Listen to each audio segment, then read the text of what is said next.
Everyone, Mr. Smith here, and in this video lesson, and you may find like some of this review, but we're definitely going to mix in some things we've been doing over the last few lessons. But we're going to review kind of working with factored form and how to find an equation given the roots. But we're also learning about what it means to have a family of functions, and so I've called this lesson "Family of Quadratic Functions." So I'm at home, get this bright light. So I've got a pillow up in the window, so I'm kind of hunkering down, but and my dog's with me here. So, I fully expect something to go wrong as I shoot this video, but we'll just roll with it. Let's get started. So a bit of an exercise for you guys, a little investigative in nature. This is something that maybe you did last year. Sketching quadratic functions from factored form. You can do, if you're at home and you don't have a lesson sheet or just don't have some place to graph it, you can do the math with me and then just punch it into Desmos to see what the graph looks like afterwards. But here's the idea with this. In factored form, we know that we can read off the zeros or x-intercepts of our function. And in this case, they are -1 and +3, because those values, when plugged in, would give you 0 for the function. The axis of symmetry is always halfway between the zeros. Now, I think hopefully we would agree here that that's just x equals 1. We don't necessarily need to do the math to show that. But if you weren't sure, this is the calculation you could do. You could take the two zeros, which are -1 and 3, and average them, right? This gives you 2 over 2. This gives you 1. But my expectation is most of you guys could just, given factored form, pick off the x-intercepts. And then in this case, because we can graph them easily, it's easy to see where the axis of symmetry is. But you could always do this in practice, just by averaging the intercepts. And why do we do that? Well, because the vertex, just due to the symmetry of a parabola, the vertex is always along the axis of symmetry. So we know that the axis of symmetry is at x equals 1. So let's find f at 1 by plugging it in. 1 plus 1, 1 minus 3. That gives us 2 times -2. And that gives us -4. So the vertex of 1, -4. And this parabola would have a step pattern of 1, 3, 5. So over 1 up 1, over 1 up 3, everything fits. 3. The step pattern is not crazy important for this one. What we're doing is just kind of reviewing how to sketch from factored form. And then I might just flip over those of you guys who are using Desmos, and you don't need a PC to use Desmos. This can be done just on, you can bring up Desmos on your phone, works just as well. I'm going to sketch the function. I'm just going to say y equals, and our function was x plus 1 times x minus 3. And you can do a little check, and you can see that the scale is a bit different, but we have our vertex at 1, -4. The 0 is at -1, 3. And with Desmos, you can change your graph settings. That's not terribly important for us to go through right now.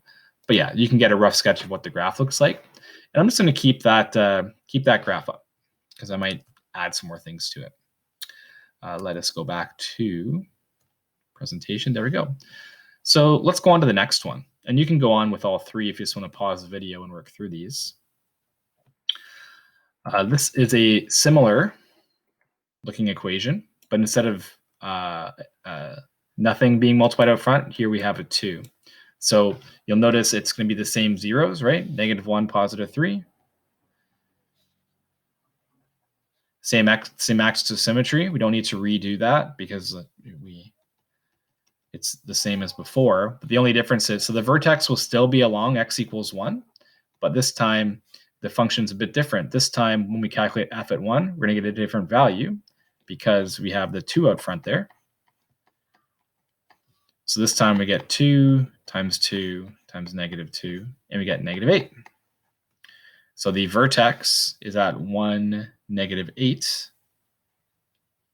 And the step pattern is, because it starts with 2, Remember, to get the step pattern, you take 1, 3, 5, the basic step pattern, and multiply by the a value. So 2, 6, 10, over 1 up 2, over 1 up 6, we hit the x-intercept, which is good, we expected that, and over 1 up 10. And again, it's my hope that this is review. At the very least, you guys would have seen what factored form was all about in your grade 10 course. So read off the zeros, get the axis of symmetry, plot the vertex. Life is good. All right. I'm going to add this one to my my Desmos graph 2. And if I go to the second line and just type in a different function, so Desmos is pretty cool. It automatically just makes it in a different color, so you can kind of tell them apart. And I think I can zoom out a little bit. Yeah, and I can see that I've got vertex at 1, -8 there. Let's continue.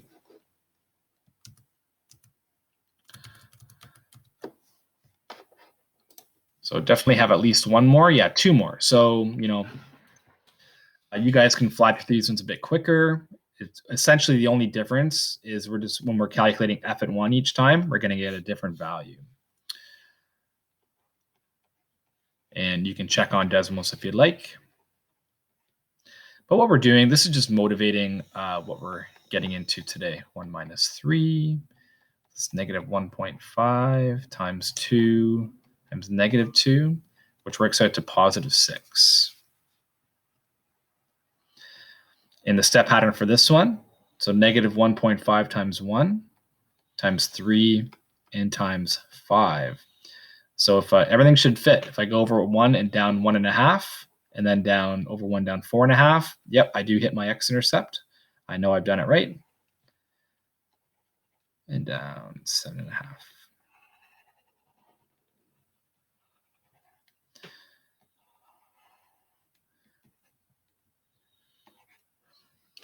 And let's just get the last one done too, and then add them to Desmos and just verify what we got. 0.5. So again, the only thing we're changing is we're multiplying by 0.5 here. So what we're seeing is, the function is a bit different, but all these different functions kind of have a similar characteristic or property, right? So that's half of 4, so that's -2. So we had zeros at -1 and 3. The vertex was at -2, excuse me. And then over 1 up 0.5, 1.5, 2.5. So this is a very shallow sketch like that. Let's hop to Desmos and see, just make sure we got those two right. 1.5, x plus 1, x minus 3. That was negative 1.5. And yep, it was 1.6. We got that. And then 0.5, x minus 3. There we go. And we got that one too. So it all checks out. And we'll get to this in a second, but what we've actually done is we've sketched a family of functions, specifically a family of quadratic functions. So they're all a bit different. Some open up, some open down, some are narrow, some are wide, but they all share a similar characteristic. In this case, this family of functions, they all have the same x-intercepts or zeros. So for a group of quadratic functions, this is what a graph would look like. They all go through the same zeros, -1, 0, and 3, 0. But some are narrower, some open down. So yeah, that's our first little, you guys have just essentially graphed a family of functions. So I mentioned that, family of functions, they have a common property. This isn't the first time you guys have actually worked with families of functions. It's just in grade 9, you didn't call them functions. And in grade 9, when you had a bunch of lines that had the same slope, that was a family of linear functions. They all have the same slope. So that would be like a family of linear functions. So we've graphed a family of functions, but how can we describe a family of functions? So I might actually flip back to this page here. We sketched a bunch of functions, and all of our functions had x plus 1, x minus 3, right? What was the one difference? Well, it was the a value out front that was changing. So that's actually a way to write out a family of functions.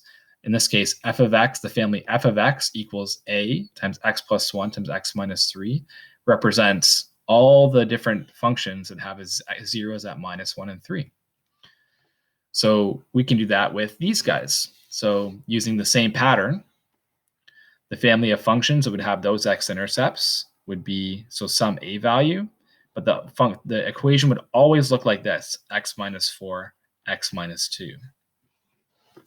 So it's a bit of an exercise, and I've maybe thrown a couple small curveballs in there. What do you think the equation for the family will look like for the other three? So you can pause the video if you're going through this at home and think about those and try them. And just unpause when you think you're ready. I think C is actually the easiest one. Probably anticipate most of you guys got that. Remember, with factored form, you put the opposites in there. In this case, it doesn't really affect anything. X plus 3, x minus 3. But yeah, for A, remember it would be x minus 4, x minus 2. Why? Because when you plug in 4, positive 4, that makes the function 0. When you plug in positive 2, it makes the function 0. For B, it would look like this, A, and instead of x minus 0, we often just write x. And then 0 of negative 5 would mean we have x plus 5, because negative 5 plus 5 is 0. That's what that would look like. And then a single x-intercept of 6. Well, if it's a single x-intercept, that's the case where the x-intercept is the vertex. And so we would have x minus 6 squared. And that's what the equation would look like if you have a quadratic function with just one x-intercept there. I've asked you guys to sketch the family of functions in part A. So that family has x-intercepts of 4 and 2. So you can use a different line style or color if you're taking notes, or you can just do this on Desmos to get the idea. And really all we're looking for is just sketching some parabolas. I'm not drawing a crazy detailed, accurate sketch here, just illustrating a point. I'll draw one that just opens down like that. Again, I'm not being super I'm not worried too much about the accuracy. Just want to get an idea. Again, just this is what a rough family of functions would look like. Let me do Desmos too. So I'll clear all these guys. And so I wonder actually, if I do A, what happens if I do A, x minus 2, x, oh, this is so cool. So x minus 4, it actually builds in a slider, or you have the option. If I click on that, it gives me a slider for A, and you can change the value of A, and you can see that the zeros stay the same. And if A is negative, it flips. One cool thing is if you change it to 0, it actually gives you the horizontal line, y equals 0, which is neat. Oh yeah, that was fun. But yeah, I'll draw a few. So there's the A value is 1. Maybe I'll make one like a really narrow one. 5 times x minus 2 times x minus 4. I'll make one that's down and is really, let's say. But yeah, just a little exercise. This is what a family of quadratic functions would look like that have x-intercepts of 2 and 4. They would all go through that point. Some open up, some open down. But yeah, so I mean, nothing crazy new, just recalling this group with the same property of family of functions. But in reality, you guys investigated factored form in your grade 10 course. Let's continue. Do some examples here. Now, this is a type of question typically you do in the grade 10 course, maybe depending on the school shutdown, maybe didn't get to do these kind of questions, but they're not hard actually. So we're told that a quadratic function has zeros of 2 and minus 2. Now we have 3 forms of quadratic functions: vertex form, factored form, and standard form. But the fact that this question is giving us the zeros is a huge clue and indicator of what form we should be using, right? The form that uses the zeros is factored form. So we know our function looks like this. I'll just even write out, we know factored form a times x minus r times x minus s, and r and s are the zeros. So my function looks like, we don't know what a is, but we know what the rest looks like. It would be x minus 2, x plus 2.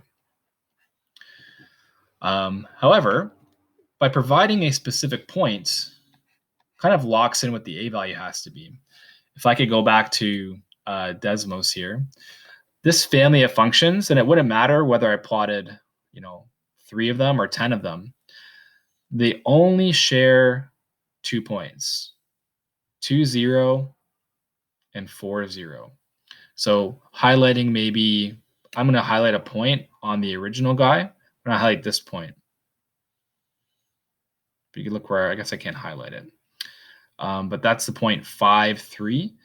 No other parabola with the zeros of 2 and 4 goes through 5, 3, except this dude, x minus 2, x minus 4, when the a value is 1. So lots of different parabolas have those zeros, but only in our case, if I go back to our example, only one specific one will go through the point 0, 3. And so let's find that which one that is by plugging in our point. We know that if it goes to the point 0, 3, we know that that means that f at 0 is equal to 3, right? We know that we get 3 when we plug in x equals 0. And what this does, creates a little mini equation that we can solve for a, not overly complicated. As negative 2 times positive 2 is negative 4. And we get a is, let's be careful here, it's negative 3 over 4. And what's really nice about a program like Desmos is you guys can check as you're doing work at home. This is a pretty easy action to check. Let's actually sketch. Don't need to leave actually. Current slide. I just have to go to Desmos. Let's clear all this. And I'm going to graph this one. So the y value, y is negative 3 over 4. So, that's a nice decimal, 0.75. So I'm just going to put it as 0.75. Then we had x minus 2, x plus 2. And what we're looking for when we're done is, does it go through 0, 3? Yeah, it does. So we're confident we did it right. And that's not cheating. That's just being really smart, right? You guys have this graphing technology at your fingertips. Why not make use of it? I had an idea. What could be really cool, these kind of questions, is make one with a slider, keep a in there, add a slider, and then you can just keep tweaking it until you get one that goes through 0, 3. So I'm not sure if I can get it exact, but you can see that it's around, you can see it's around between negative 0.7. So yeah, negative point. You can start the question off thinking, okay, it looks like my a value should be around like negative 0.8 or something. And then when you do the math and you get negative 0.75 or negative 3/4, you'd be like, oh yeah, that makes a lot of sense. If you had something weird like positive 5, then maybe you could go back and check and find a mistake or something. We have found the unique equation. I'm just going to write it out. The factored form. I might switch to my classic dark blue though. Factored form. I'm just showing a lot of steps, writing out a lot. You can be quicker. The factored form is f at x equals negative 3 over 4 times x minus 2 times x plus 2. And that's it. That's the unique function that has those properties. Now, this question did say express your final answer in standard form. So we'll do that. Standard form is helpful for a lot of reasons. I won't dive into all of them. But yeah, sometimes it might be useful just to have it in standard form. So how can we do that? In my opinion, it is probably easy. I think it's easiest to use the distributive law with the 2 brackets. And then afterwards, multiply everything by negative 3 over 4. So I'm going to do that. And I'm going to show a lot of steps, okay? So we have x times x, x times 2, 2x, negative 2x, and negative 4. And I'll collect the like terms in the brackets there, but these actually go away. 2x and negative 2x add to 0. And now I can multiply this out. So I get negative 3 over 4 x squared. And then I'll have 12 over 4. That's actually plus 3. So now we have the standard form, and this wraps up the question as it's written. So just a nice little exercise there and just converting to standard form. When you guys are expanding to standard form, possibly you might not need this step. You can go right to here, possibly, if you're comfortable. I think I have one for you guys to try. Yeah. I just had two slides for that one. So why don't you try this one? So I've given you some information. So it has a double zero. So remember that's just another way of saying that its only x-intercept is at 4. So what does the family look like? Plug in your point, find A, expand to standard form. So it's very similar to the last one we just did. So if you want to pause and try it, that would be a great idea. Or, as usual, you are welcome to follow along with me, but I would definitely try it. And if you're stuck, just see what I'm doing. But what does this family look like? So I'm not going to rewrite factored form out again. I know this one looks like this. A double zero, or just like the one x-intercept at 4, means that my function will look like x minus 4 times x minus 4, or x minus 4 squared. Now we know that when you plug in 1, you get 4.5.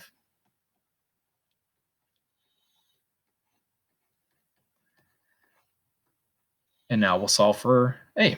So 1 minus 4 is negative 3. Negative 3 squared is 9. So we're, I believe, at this stage in our math careers, probably able to do this a bit more quickly and shave off a few steps. Now 4.5 over 9. This question was given in decimals, so it's not unreasonable to keep working in decimals. You get 0.5. You can use a half if you want, but 0.5 is exact, so 0.5 is fine. But see, we did the exact same process here, guys. Write out the family, and then plug in, and then solve for A, right? So our factored form, 0.5 times x minus 4 squared. Note this is also the vertex form because the vertex is 4, 0. This question does say put this into standard form. So we'll do x minus 4 squared. So you can do this in 2 steps by writing out x minus 4 times x minus 4. Or you can use your special pattern for perfect square trinomials. But we are going to get x squared minus 8x plus 16. And you know what? Maybe as an aside, because this misconception exists all the way up to calculus. So x minus 4 times x minus 4 is that times itself. And the 4 multiplications give you this, minus 4x plus 16. So if you need the work, I've shown it there. But hopefully many of you guys can go right to the expanded form.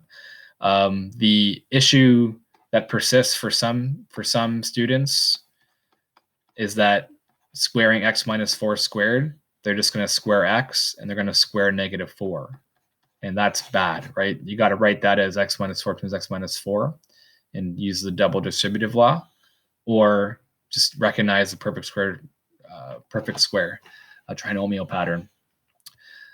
But yeah, so expanding that gives you 0.5 x squared minus 4x plus 8. You've got it in standard form. Nice. So just another example in the books, finding the equation given the roots. This is a valuable skill, not just for quadratic functions, but for other types of functions too. This kind of problem pops up every now and then at later grades too. So it's nice to know you'll see that the way you do it with quadratic functions will be the exact same way you do it with other functions too. Let's continue. Okay, so this one looks similar as the previous two, but you'll notice that the zeros, in this case, the zeros aren't nice integer values. In fact, this is the case where the zeros are irrational values. And maybe using the quadratic formula, this is what we got: 3 plus root 5 and 3 minus root 5. Now we're going to do, it's the same kind of question, but the reason we're doing this one is just an exercise. It's not really an important question as far as like solving any real world problem. It just ties in some ideas together. and it's just good as an exercise. If you're thinking, why do I need to know this? Well, you don't really need to know it. It's just we're trying to give you, a broad range of examples and exercises to just help you get better and, broaden your exposure to, different types of problems. So let's dive in here. What does this guy look like? So for this one, I am going to write the just general factored form just to illustrate what I'm doing here. So factored form, a times x minus r times x minus s. R and s are the zeros. Now I have the zeros. I'm going to just plug those in. We don't know the a value. We just find that out in these problems. So we have x minus, the first zero is 3 plus root 5. And the second zero is 3 minus root 5. So we plug those in, and maybe you're like thinking, how are we going to expand this? Well, we're going to do a little bit of manipulation here, a bit of massaging, and we're going to see that this actually simplifies really nicely. So I'm just going to rewrite this, and we're subtracting 3 here, and we're subtracting root 5. So I can write this as x minus 3 minus root 5. And in the second bracket, I'm subtracting 3, and then I'm subtracting negative root 5. So x minus 3 plus root 5. That's cleaning up those brackets. But I'm actually going to reintroduce some. I'm just going to actually group off the x minus 3 bit out front. And I'm going to show you the reason why here. This is why. This is a nice little trick to help simplify this one. We have x minus 3 minus root 5, x minus 3 plus root 5. Which special pattern do you guys know that's like one thing minus another, one thing plus the same thing? Do you guys remember there's a special pattern? It's actually a difference of squares. Just maybe not quite what we're used to seeing with the root, but check this out, guys. We'll get this down, then digest it. So I can write that as x minus 3 squared minus the root of 5 squared. So remember the difference of squares pattern? A squared minus b squared equals a minus b, a plus b. We literally just took that in reverse. We had a minus b, a plus b, and wrote that as a squared minus b squared. See, x minus 3 minus root 5, x minus 3 plus root 5, x minus 3 squared, root 5 squared with a subtraction. It's not exactly a difference of squares we're used to because with the radical, but this all simplifies really nicely, guys. So x minus 3 squared, we can expand that out. So you can, if you need to do the rough work, do that. But don't forget that cross term, minus 3x, minus 3x, minus 6x. And the root of 5 squared, by very definition, is just 5. That's cool. So f at x equals a times x squared minus 6x plus 4. So that's pretty neat. So we're actually almost done. Like, we actually almost have it in standard form. We just have to figure out the a value. And now we can finally use our strategy of plugging in the point. I might just plug in the 12. So we know that we plug in 2, we get 12.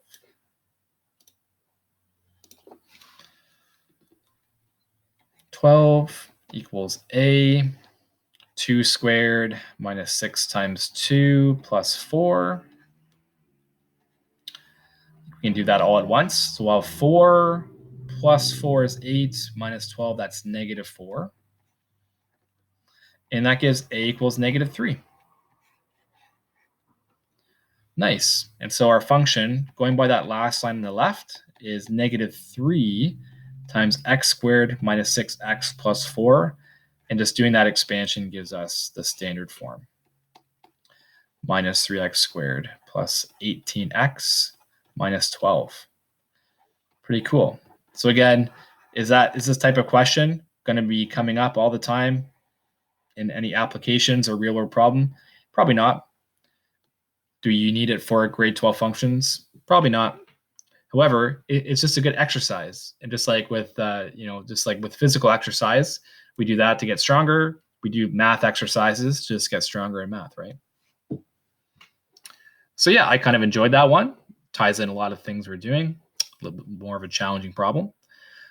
So let's continue.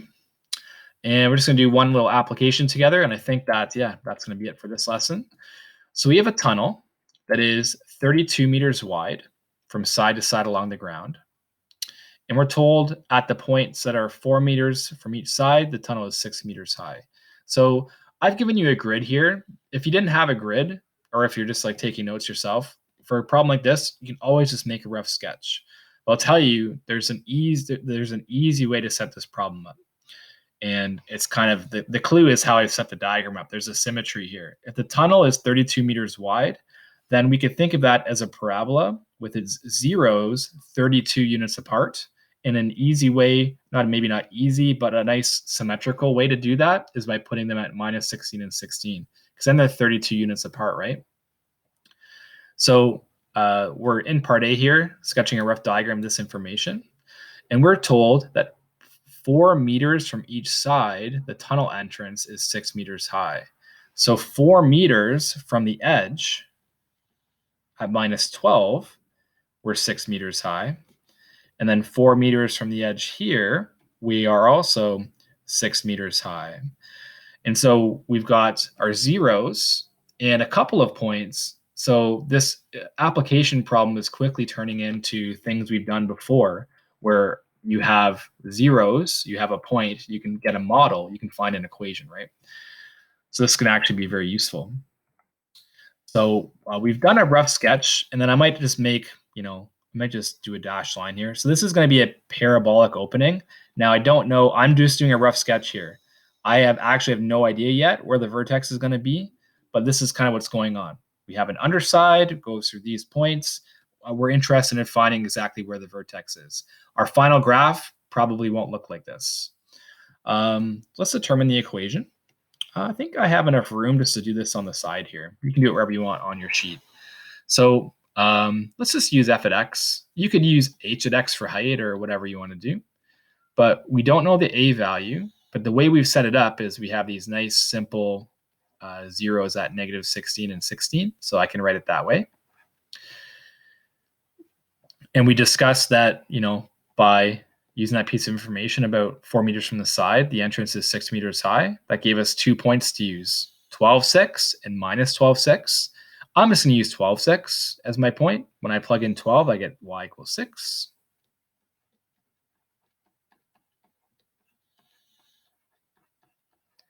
And let's find the a value. Often when we're I might just show an extra step. Yeah, I'll show an extra step.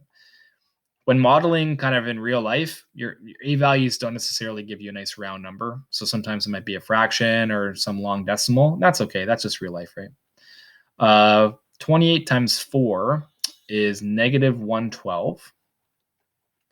And so a equals, that'd be 3. So 6 divided by negative 112, or negative 3 over half of that is 56. So our function that models the underside of the bridge is this, minus 3 over 56, x plus 16, x minus 16. So we've come up with a model for this bridge. Pretty good. This can be really useful. We want to know the model so we can predict, what kind of vehicles can go under, right? And not like scrape along the top. Speaking of that, let's find the maximum height of the tunnel. So we've talked about how to do this, right? Maximum height. Remember, you read maximum from our earlier lesson. You read maximum or minimum, you're thinking vertex. Now, this is a rough sketch. We don't know where the vertex is. Let's figure out where it is.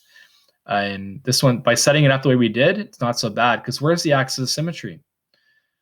By choosing our zeros at negative 16 and positive 16, we get an axis of symmetry of x equals 0. And that's really easy to plug in.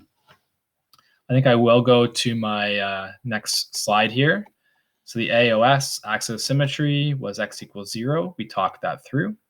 And to find the vertex, let's use the function we made. What's f at 0? So we have minus 3 over 56, 0 plus 16, and 0 minus 16. So Let's get this as a fraction, nice and exact, and then find out what that decimal is afterwards. So that's minus 3 over 56. I'm going to do this in 2 steps because right now I'm using mental math. So that's 16 times negative 16 is negative 256. Maybe I should get my calculator out.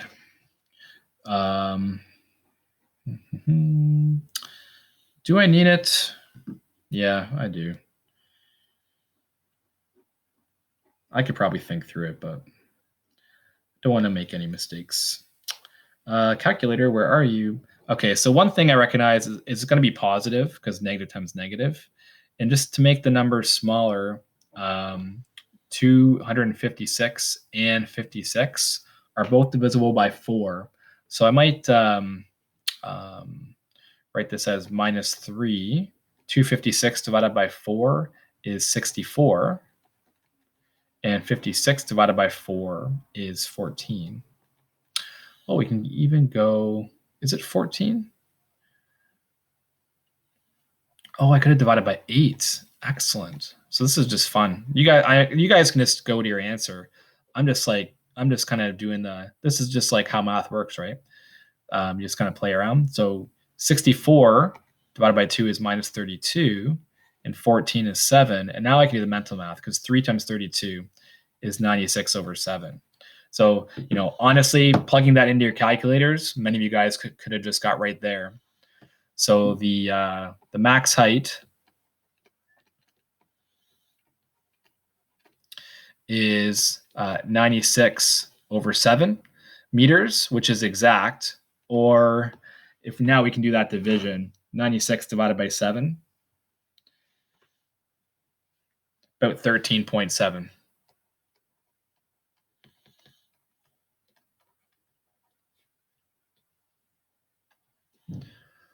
Nice. So that was a fun little exercise. Did a little mental math there. But again, you guys have a calculator, so could have got there a bit quicker.